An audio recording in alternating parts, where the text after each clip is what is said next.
Hello everyone, welcome to Edimoon Tutorials. I am Vidya Lakshmi, your instructor for Database Management Systems. In our last sessions, we have completed our first lesson, and in today's class, we are going to start our second lesson. And the topics that we have in our second lesson are database design and ER diagrams, entities, attributes and entity sets, relationships and relationship sets, additional features of ER model, and the conceptual design with ER model. And we are also going to see the relational model integrity constraints over them, and also how to enforce the integrity constraints over them, querying the relational data, and lastly, we are going to discuss the logical database design, wherein we will see the conversion between the ER model to the relational model, and also a brief introduction to the views, altering and destroying the tables and views as well. So in this class, we are going to discuss the first topic, that is database design and ER diagrams. So let's get started. Database design and ER diagrams. What is a database design? Let's see. A database is basically a collection of data, and we use DBMS to perform different operations on the data. So to perform these operations effectively, we must first design the database properly.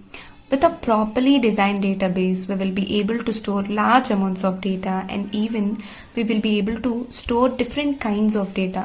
For example, one application might require us to store the text data, and some other application might require us to store the audio files, even the video files as well. So the database design process can be divided into 6 steps. Here you should make note of this point, that the database design differs with each application. Now let's see the different steps in the process. Requirement analysis. This is the first step in the database design process. This is actually an informal process where you will be discussing with the users of our database, and you will collect the information like what data it is to be stored in the database and what are the applications that should be built on it. And you should make note of all these things so that you will be able to find the different operations that are actually performed. And you should also find what are the frequent operations, so that once you find the frequent operations, you will design the database so that you can increase the performance of that specific operations. That is what is the performance requirements. So I am taking a supermarket example now. So I'll basically what data I'll be storing. I'll store the information about the customers. I'll have employees, I'll have the products, I'll have different branches. Right. What are the different operations that are performed in a supermarket? Of course, billing will be performed, and insertion and updation of the products, different products available in that. And next, payroll for the employees. So these are the basic requirements that I'll acquire from the users. Here in a supermarket example, the users will be the management of the supermarket. For example, let's take DMart. So our intended users will be the people who are working at the billing and the other people who are in the management. So these are the ones that will use our application. They will only perform the billing. We will not be performing the billing. So here the users are the persons who are at billing and also the management. So we will be storing the information about the customers, employees, products, and the different branches of that DMart. So now the third point is that we should identify the performance requirements. That means what are the most frequently performed operations. Of course, billing is the most frequently performed operation. And you should also know what are the two. In billing, you have two important things. One is searching. First, you should be able to search the products fastly, and then updating. Here I am considering updating because in supermarkets we have different floor counters, and also we have at one floor we will have different counters, like we can have 3 to 4 counters where you will be operating on the single database. So the database updating operation must be fast so that all the updations are quick. Once the one product is brought by one customer, the quantity of the product should automatically be reduced. So that is why I'm specifying separately the searching operation and updating operation also. So you should build the database so that these two operations are performed effectively. So this completes our requirement analysis. Now let's see the second step. The second step is a conceptual database design. So conceptual database design is to develop a high level description of the data that we have collected in the requirement analysis process. So basically I'll transform this information that I've collected into the ER model, which consists of the entities and the relationships between. I have defined some of the relationships here.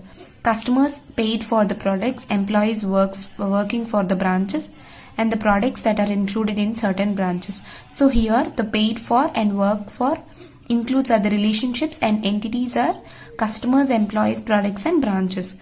So once you have defined the ER model, we will move to the next step. We will be discussing this conceptual database design in our next class. We have a separate concept again. So next step is the logical database design. In this step, we will choose a database management system for implementing our database. First, here I am considering a relational database management system. So basically, I'll take this ER model and I'll transform it into a table.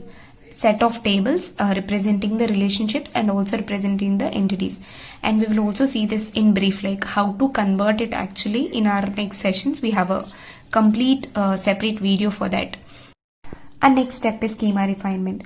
Once you have created the database tables, now you should analyze this collection of tables and try to reduce the large set of tables into smaller set of tables. Here we will use normalization, which is a set of rules for reducing larger sets of tables into smaller sets. We will see this normalization in a 4th chapter. Okay. The schema refinement is basically performed to optimize the speed of the operations performed. This is generally thought of as an optimization process. The next step is the physical database design. The physical database design starts with expecting the workloads that our database needs to support and refining the design.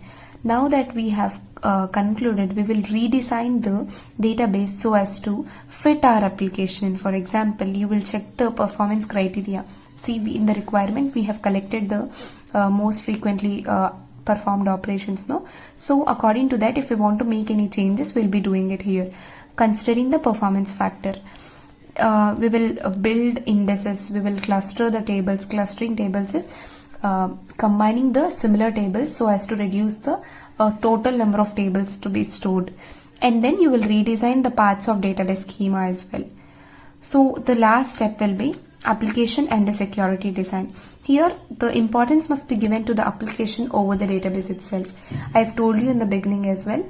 Here when we are designing a database, the importance is given to the application and we will design the database so as to suit the application that we are going to work on it. So this involves identifying the entities and the processes involved in the application, and also identifying the intended users and user groups, and also we should also identify the role of the entity so that we can assign the access rights for them. For example, for one set of users I will be giving only read rights, and for the other set of users I will be giving read and write access rights as well. So this is all done to maintain the security of our database. So the last process is called a tuning phase, where all the steps are performed repeatedly until we arrive at the proper database design, as database design is crucial for the database management systems. So this completes our today's class. I'll meet you in the next class where we'll be discussing the entities, attributes and entity sets along with relationship and relationship sets. So stay tuned. Thank you.